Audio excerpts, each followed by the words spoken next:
पत्नी के जेवर मत बेचना कभी। जेवर में सिर, नाक, कान और मंगलसूत्र, इन जेवरों को बेचने से जो मैं निवेदन कर रहा हूं, इससे परिवार में आयु की हानि होती है। मेहनत इतनी करो कि जेवर बेचना ही ना पड़े। मेहनत से कमाने पर सोना खरीदकर आभूषण बनाया जावे, इससे संतान वृद्धि होती है, घर में अमंगल नहीं होता। मेहनत से कमा करके और फिर उसका जेवर आप बनवाते हैं, ये बरकत का प्रतीक है। हमारे ग्रंथों में, भविष्य पुराण में बहुत बड़ी चर्चा है। लेकिन पत्नी के जेवर बेच करके शराब पी लें, जुआ खेल लें, मरने के अलावा और कुछ नहीं है, दुर्गति के अलावा और कुछ नहीं है। अनीति के धन से बचना, गुरुजनों के साथ, संतों के साथ, पूज्य लोगों के साथ, ब्राह्मणों के साथ, मैं तो कहूंगा सबके साथ, किसी के साथ भी धोखाधड़ी ना करें। गुरु शिष्य के बीच में भी धोखाधड़ी हो जाती।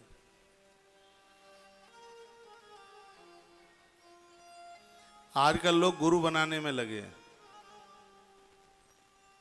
गुरु बनाने की जरूरत नहीं है, फिर गुरुओं को शिष्य बनाने की जरूरत है। मेरी बात आप समझ नहीं पाए, नहीं तो तालियां बजा देते आप। शिष्य तो घूम रहा है कि कोई गुरु मिले। शिष्य कहते हैं गुरु की जरूरत है, गुरु की तलाश है। और मैं कहता हूं कि गुरु की तलाश नहीं, इस दुनिया को बदलने के लिए अच्छे शिष्यों की तलाश।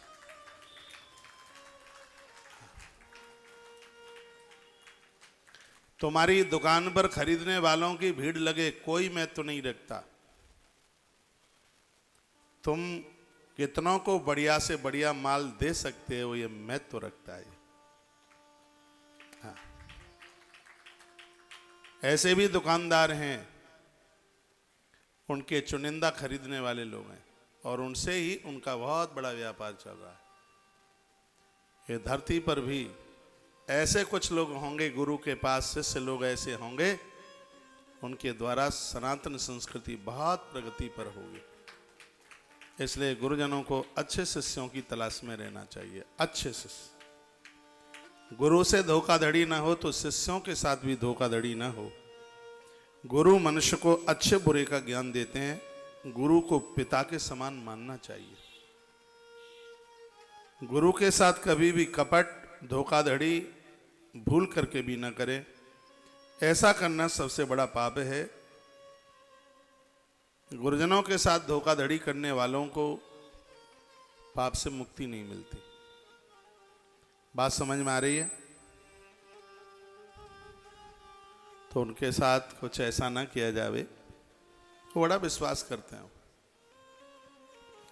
तीसरी बात का निवेदन करना चाहूंगा कि पशुओं के ऊपर बिल्कुल अत्याचार न किया जाए।